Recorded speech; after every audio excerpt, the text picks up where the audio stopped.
When we look at the passage, resist not evil,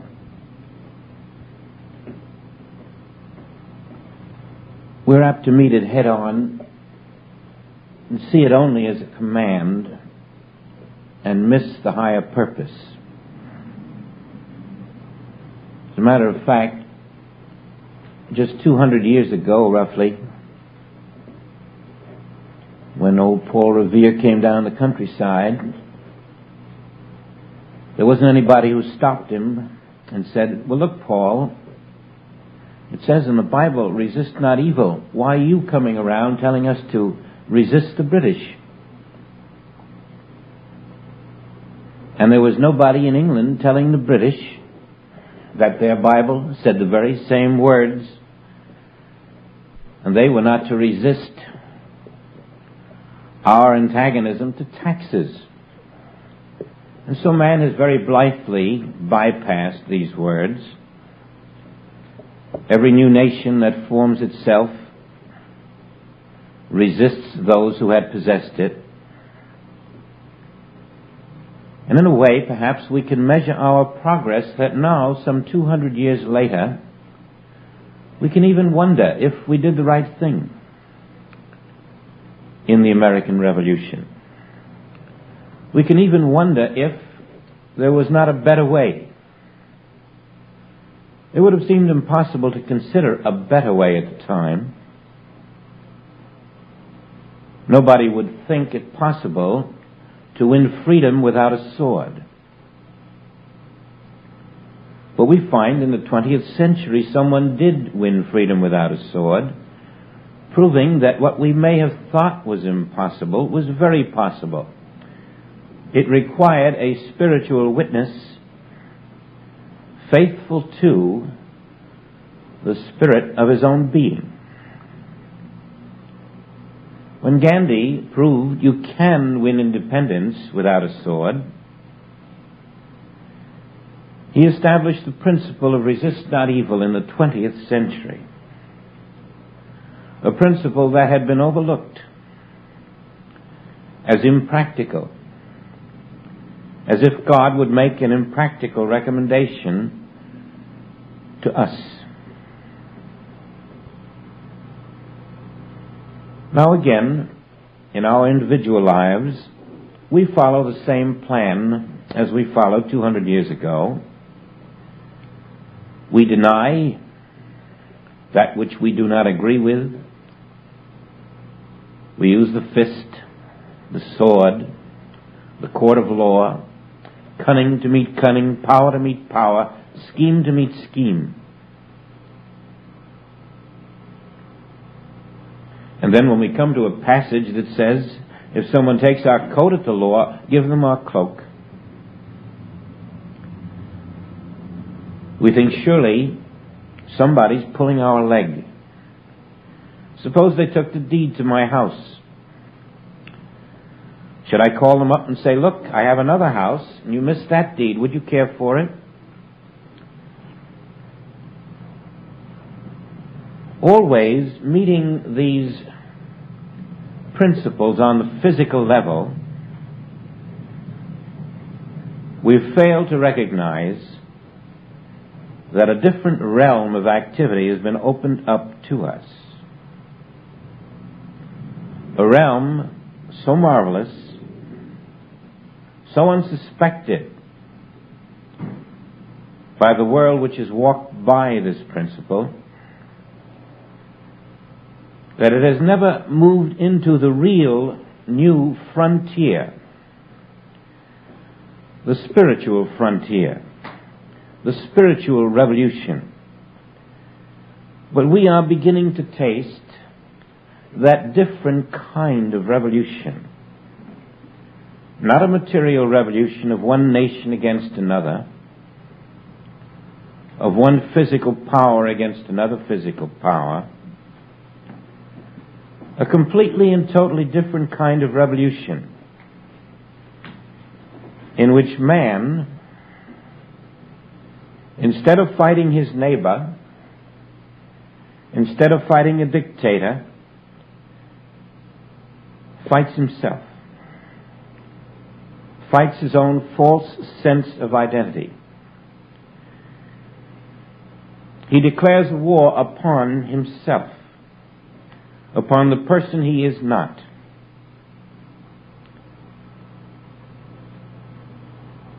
He refuses to resist the unreal universe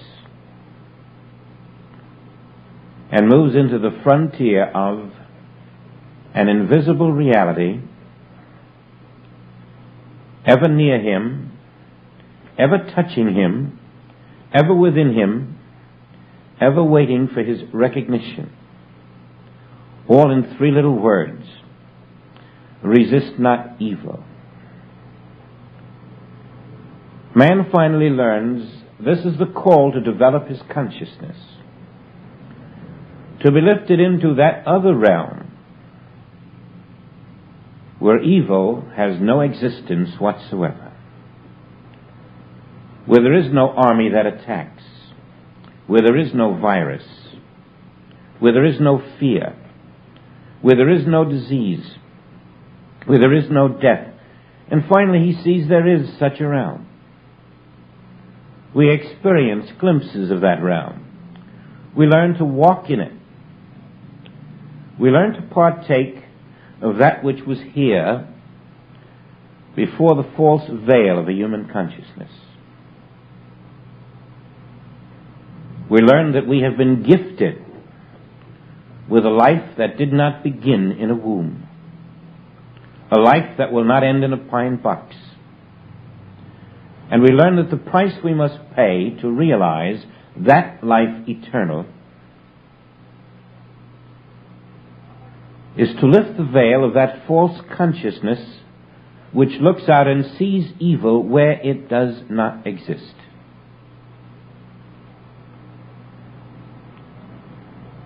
We have a postal strike.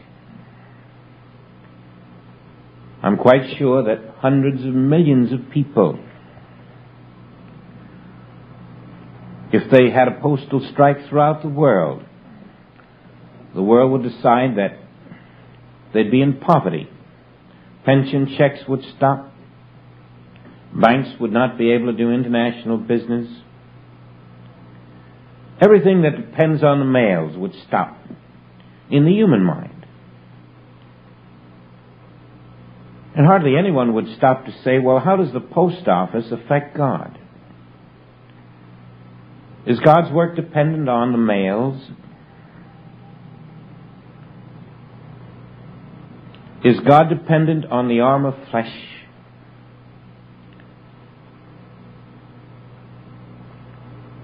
Can spirit be bound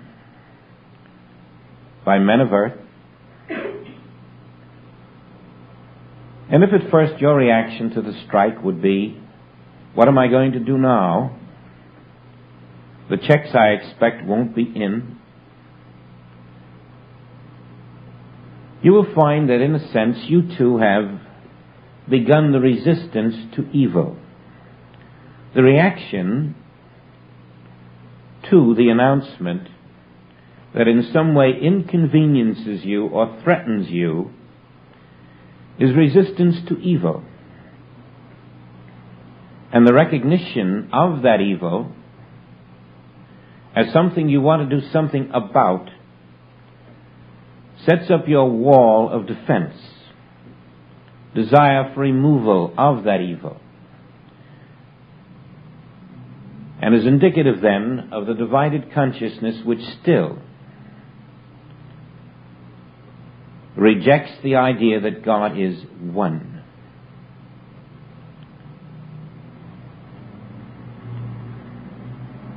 When Jesus gave us the enlightenment not to resist evil, he might have phrased it, God has not created evil. God has not created problems. Where then do these problems exist?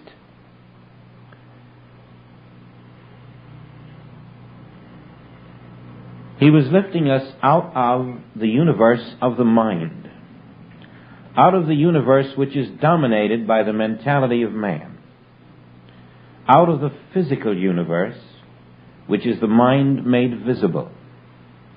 He was lifting us out of the domination of that which is counterfeit, that which is not of God. He was advising us that when we did not resist evil, we would benefit. For in not resisting evil, we would discover there is a realm that yields a new insight, a new way of life, a realm that takes us and transforms us from the dying creature to the living Christ.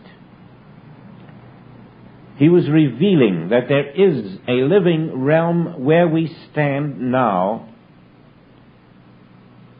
where resistance to evil is totally unnecessary. He was giving us freedom on a silver platter.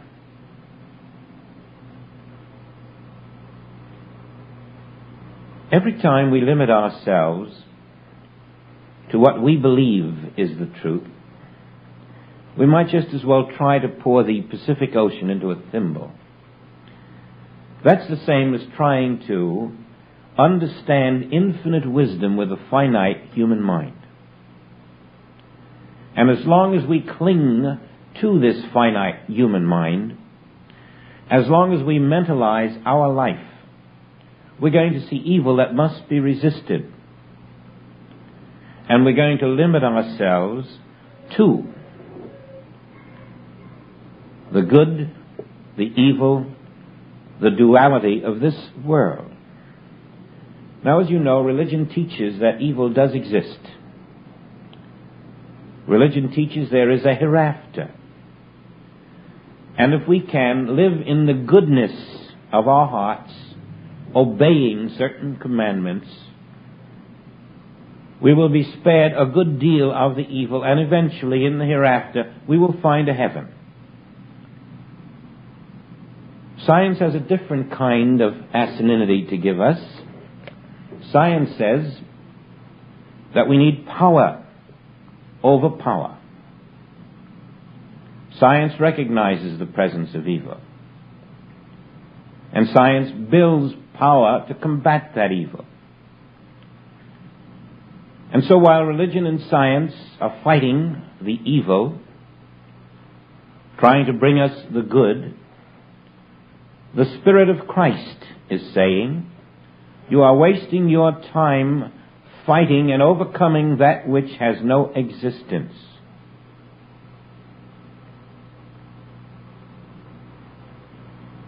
The Spirit of Christ is saying, I in the midst of thee am greater than he that walks the earth. The Spirit of Christ is saying, it was I, in the enlightened consciousness of Hezekiah, who said, they have only the arm of flesh, but we have the Lord Almighty. Spirit says it was I in the Garden of Gethsemane, who said to Peter, put up thy sword. Spirit says it was I in the enlightened consciousness of David, who went forth without a sword, without armor, knowing that I in the midst of him was mighty.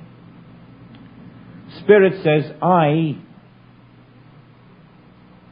never see evil, for I walk in reality.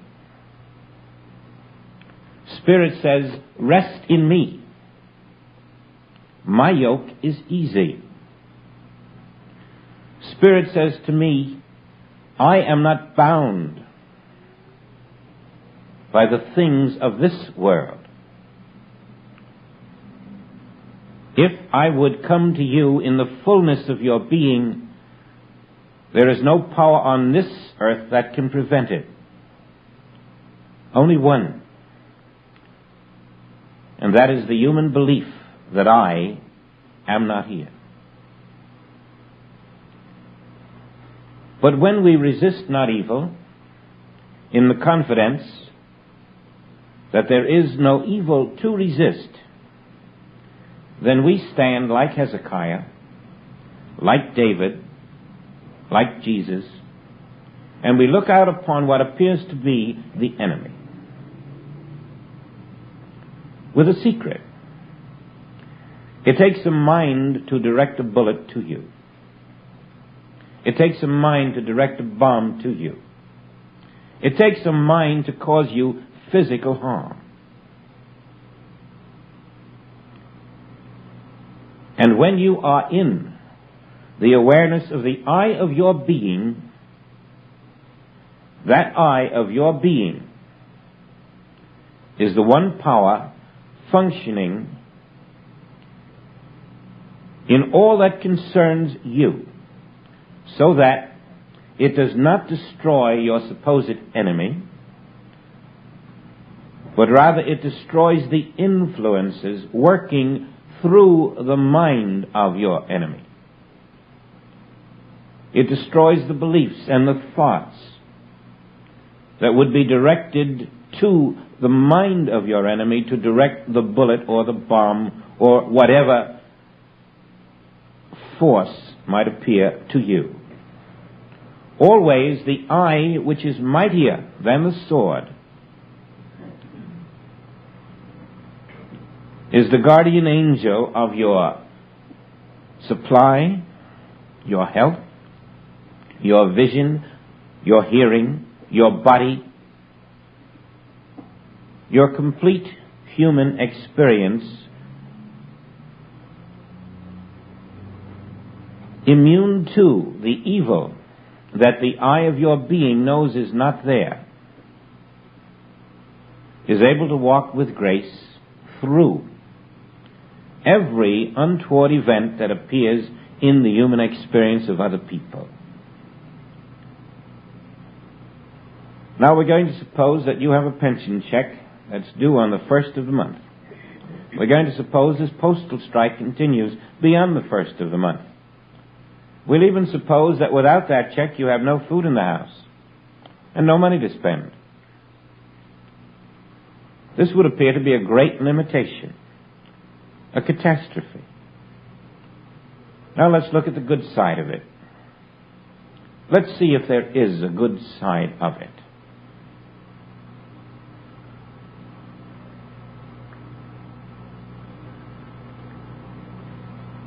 Once you start dwelling on the good side of it, you're going to find at least 10 reasons why it's just as well this way as the other. The bills that you cannot mail out and pay. The letters you won't have to write. New ways of doing things. Suddenly you find the jolt is making you think and get out of the rut of just being comfortable. You begin to see that you must never learn to depend on the outer world. Instead, we find that our false sense of security is being uprooted. It never was a true security. There is no security in matter. There is no security in persons. There is no security in things. The only security there is in the self, the spirit, the right identity. And then you find that although you have made some material sacrifices through a momentary inconvenience, what it does do for you far outnumbers the limitations it seems to cause. And then you discover that no power on this earth can prevent what is yours coming to you. You find that you're never separated from the one source, that your income does not depend on the government. It only appears that way. God is your supply. God is your substance. And God is not physical. God is not material. God is not visible. You learn the power of the Spirit to circumvent every physical appearance of this world. You find you can rest without anxieties, knowing that your supply never comes from the postman. It never comes from a federal bureau. And when these channels are closed, new channels open up. Surprising channels. For Spirit is never locked up. Now again we come to giving our cloak.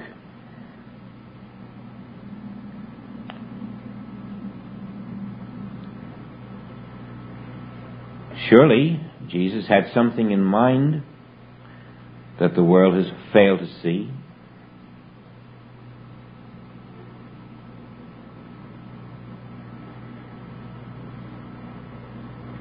Suppose we drop the belief that there is a cloak to give, that someone could steal our coat. Suppose we learn from the baggage that there never was any coat or cloak or baggage. Now, how can you give the cloak if there isn't any? How can you give matter if there is no matter? How can matter be stolen if it doesn't exist?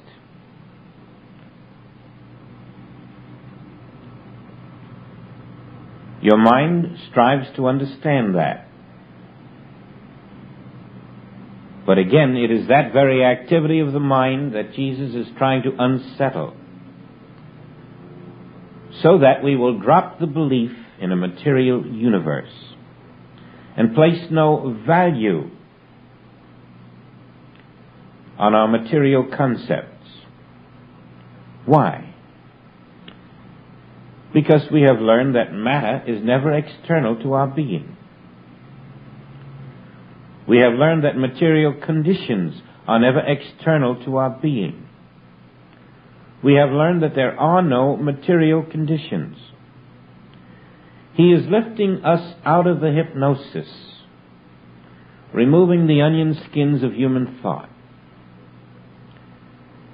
He is teaching us by jolting us into the awareness that there is only a spiritual universe.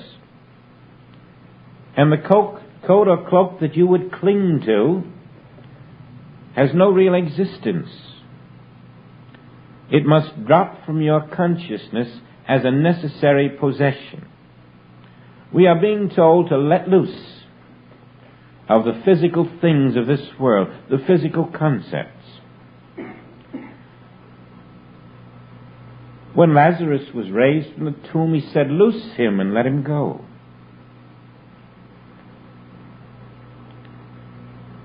What we bind by our beliefs binds us. And what we loose by our beliefs looses us. When we loose Lazarus from the material concept, we're loosing the human race from the material concept. We're learning that there is nothing outside of my being.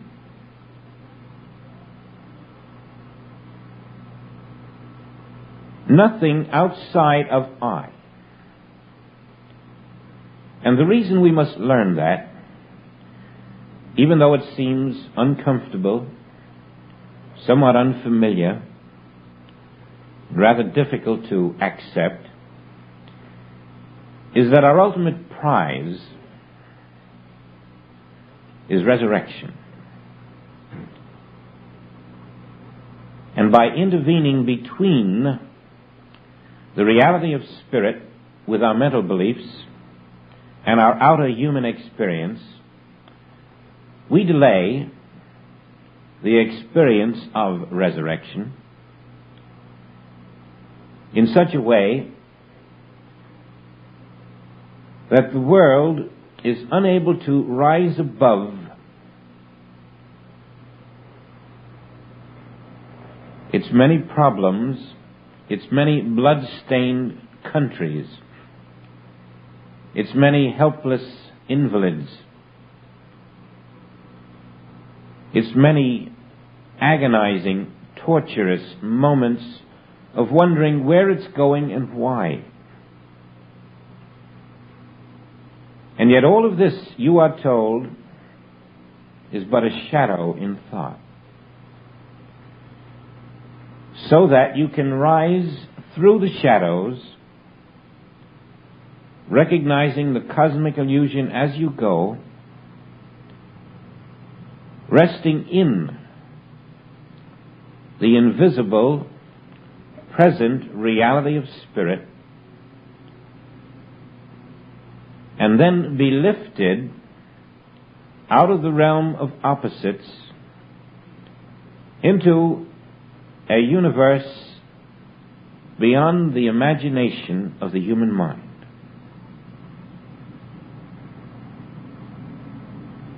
Where every evil that we have accepted in our conditioned minds is conspicuously absent. Where there's no problem of health today or lack of health tomorrow. Where there is no evil to be considered. Where life is completely lived in a different way. And not in the hereafter of heaven, not by the overcoming of a power, but by the release from the human mind and its prison in the universal mind of man. It would be difficult to describe such a realm, for it can only come to you through living revelation in the Bible of your being. And yet each of us has had our glimpses of this new realm, this new place called heaven, which exists all around us now, to which we are blinded only by the many centuries of conditioning, of false pride, of vanity, the layers of mind, the world opinions, the human authorities. And through all of this, through our deepest human impulse to resist that which stands before us, we finally come to the great moment of silence which says, Father, only you are there. Only you. There can be no evil in God, and God is always there, and therefore, in that moment of peace, in that great stillness when the soul is free to function without the interference of the mind, the divine images pour forth, and we see that heaven is a present reality. Someone once called it the new golden continent. Revelation calls it the new heaven, the new earth.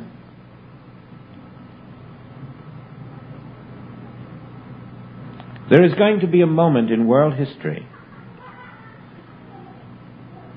when everyone is going to be touched at the same time, when all will feel that silent impulse at different levels, and the world of the human mind will stand still. There will be a new consciousness formed before your very eyes. A consciousness that cannot outpicture the appearance of evil.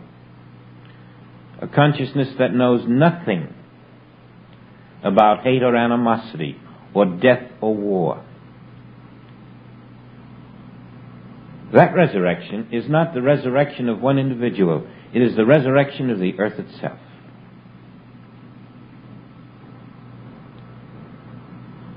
We each play a part in that resurrection through our individual resurrection from the belief in evil. The Christ that is risen in us as the new Christ consciousness of our being forms its circle of light with those throughout the universe who feel this same impulse.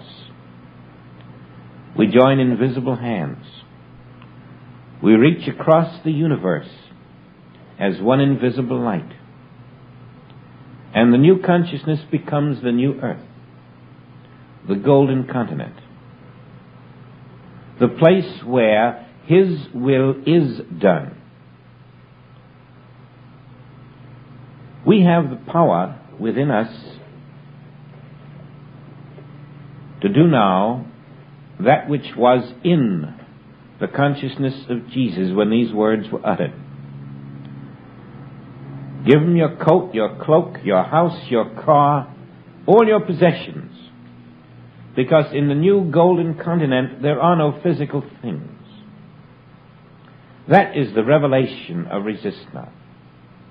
There are no physical things here now. There is a void. And yet in the void is a fullness. And in that fullness is infinity itself, being itself, every moment of every day. There is no place that you can find now on the globe, in the sky, in the oceans, where infinity is not being infinite everywhere.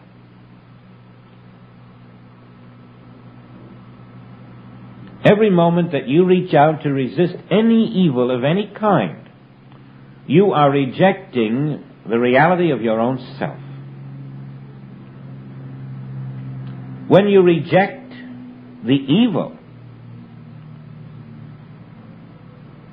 confidently, trusting totally in the presence of Christ, you are accepting yourself.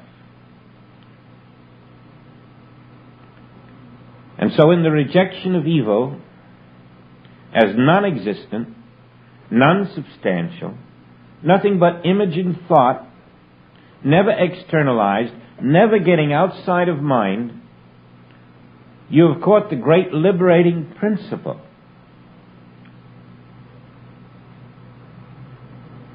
That the self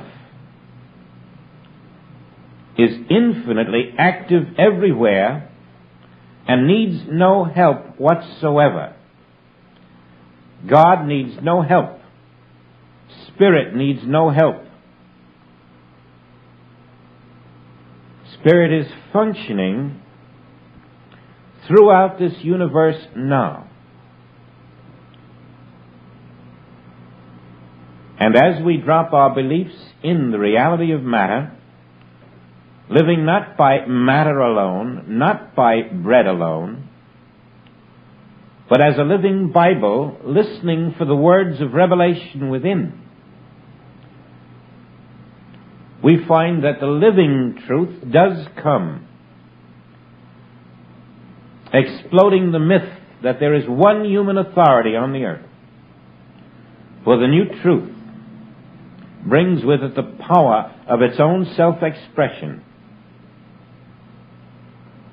It brings with it the glory of His will.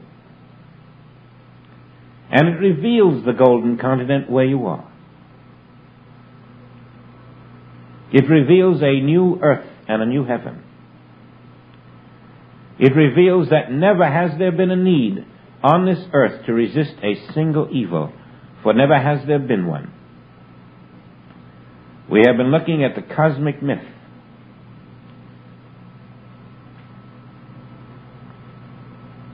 And in the acceptance of it, we have lived divided from ourselves. When we are told that underneath are the everlasting arms, we are being told that the fullness of infinity, with all of the glory of God,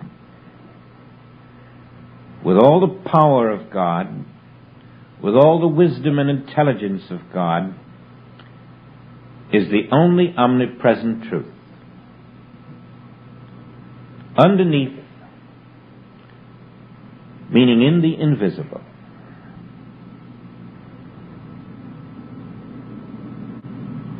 infinity is being itself. Now you know that God is not physical. You know that God is not material. You know that God is not visible. And yet you know too that God is all. And therefore you cannot expect to see,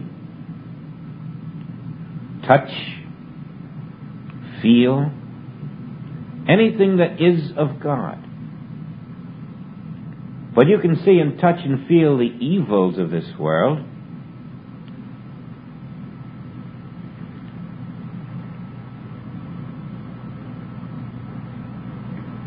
So you cannot trust your own sense mind. It will always resist evil. It will always deny evil. It will always affirm something else is true. It will always be busy, engaged, reactive. But you must learn to see not what the eye sees, but the reality behind the evil. You must learn to agree with thine adversary. When you know that the reality behind evil is spirit, you are agreeing with your adversary. If spirit is the reality there, beyond the visible adversary, in that understanding, you know that the adversary must be unreality. If spirit is the reality behind the evil, then the evil must be unreal.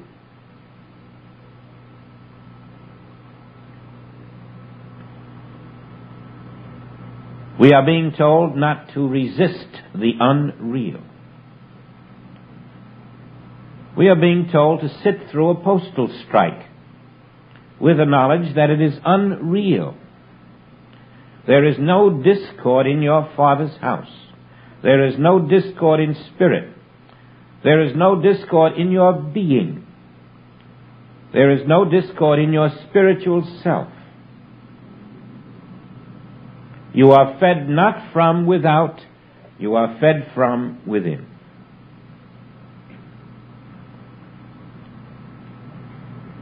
When Jesus stood before the guests at the wedding, and to their startled eyes there was wine where only water had been, we have all accepted that by now as his statement that there must be a transformation in our lives, as from water to wine. When do you expect that transformation to be? Why not right now? Why not see it as a transformation in consciousness in which you recognize that although the world has accepted themselves as human, as mortal, they are not. Just as when we see water, we never think of it as wine. The transformation is the realization that I am not water. I am the wine now. I am not mortal. I am the immortal now. Now I must find and accept the depth of my being. Now I must accept the highest self that I am. It isn't a 20-year journey. It's the acceptance where I stand now. And because I accept myself to be the highest self, the Spirit, the Christ, can I resist any evil on the earth? Do you see then that the rejection of the evil is the acceptance of Christ as the Spirit of your being? But the resistance to the evil is the denial of yourself as the Spirit called Christ. That is why we cannot accept evil. In the acceptance of it, we are denying our Christhood.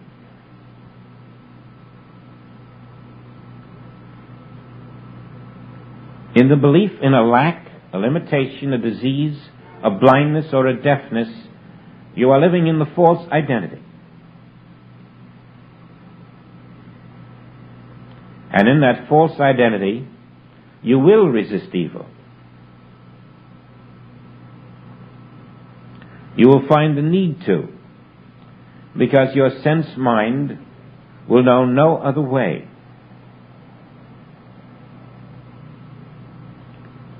But drop all belief in evil as you accept Christ's identity.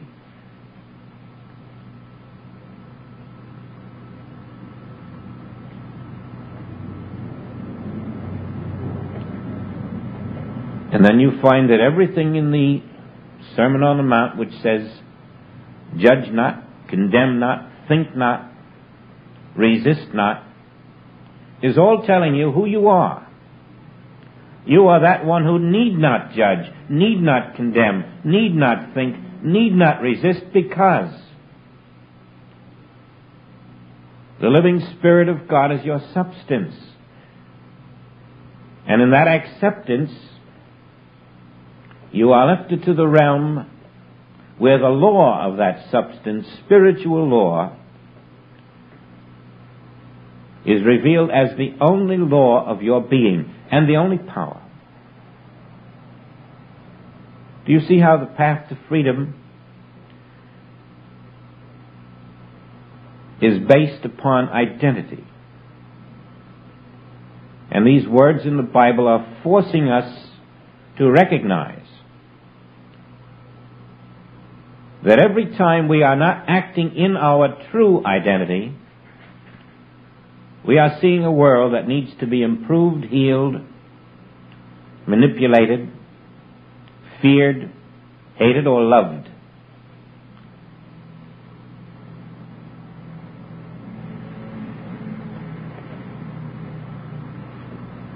We're still walking in the world of false beliefs as long as there is a single person, place, thing, or condition on this earth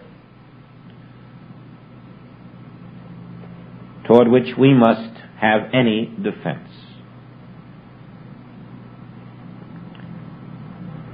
And because we still linger in those remnants of defense, we have not put up our sword. Jesus wasn't one to teach without demonstrating.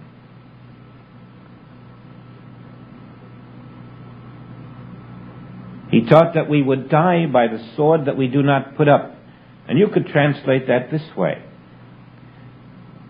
The material beliefs that you do not put up set in motion the cause of karmic law. As long as there's a belief in the reality of matter, then you must follow through and be subject to the material disease, the material discord, the material body suffering, the material limitation, the material lack. But pull out the belief in matter, and where is material disease? Where is material lack? Where is material anything if there is no matter? Where's a material hurricane? Only in the belief in matter. And who believes in matter?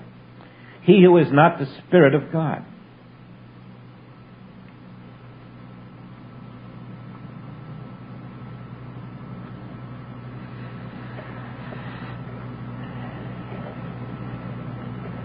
So we learn to fast. We take our Sabbath from the senses. We live in the silence of the sense mind, where the non-reactive senses,